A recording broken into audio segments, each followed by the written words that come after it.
في الشغل، يعني اول مرة تقف امام القاضي، وكان شعورك ايه في هذا التوقيت؟ يعني هل فعلا كان قلبك بيدق وكان في رهبة، وكان ايه الموضوع اللي حضرتك بتتكلم فيه دون ذكر اسماء طبعا؟ هو الحقيقة الموضوع بالنسبة لي كان مشكلة في حاجة، ان انا طبعا محتاج ان انا اتدرب، وانا كان سن كبير، يعني زملائي اساسا اللي هم كانوا زملائي في الثانويه العامه ودخلوا كليه الحقوق مباشره بقوا اساتذه كبار واصحاب مكاتب. حضرتك بدأت ازاي في مهنة المحاماة؟ فانا كان ليا زميل من المنصوره، كان زميلي في كليه الحقوق، وكنا دايما بنتردد على مكتب محامي محترم جميل مثقف عالم، الاستاذ محمد محمود الشربيني المحامي، مكتبه في شارع قناة السويس مقابل حلوان الفيومي. الراجل ده يعني دارت بينه وبينه علاقات وصداقة اتطورت بينه وبينه ان هو بقى صديقي. طبعا بعد ما خلصت وجبت الكارنيه رحت قلت له يا استاذ محمد انا جبت الكارنيه.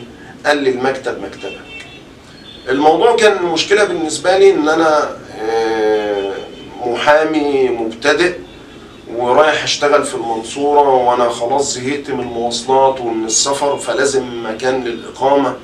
فالحمد لله بس ما طولتش عند الأستاذ محمد، أنا يكاد يكون فضلت معاه أسبوعين أو 3 أسابيع، وكنت بروح في كل أسبوع يوم واحد.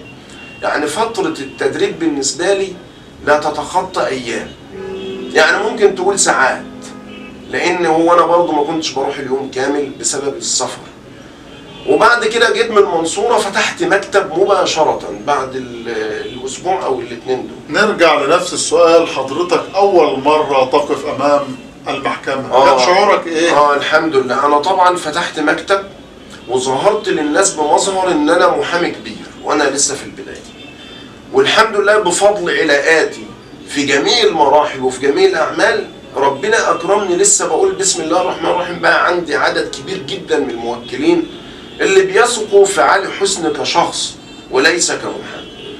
فطبعا بدأت بقى على طول هقف قدام القاضي. نرجع لنفس الموضوع السؤال. بالنسبة لي ما كانش صعب قوي، ولا كان فيه الرهبة اللي عند أي محامي بسبب عامل السن، وبسبب إن أنا وقفت في مواقف كتير زي مؤتمرات واجتماعات، وكنت متحدث لبق، وكانت الناس بيبقى عندها قابلية إنها تسمعني، وعندي فن الخطابة، فكان الموضوع بالنسبة لي مش صعب. طيب يا أستاذ علي، عايزين نعرف أول مرة حضرتك وقفت فيها قدام القاضي كان إحساسك إيه وشعورك إيه؟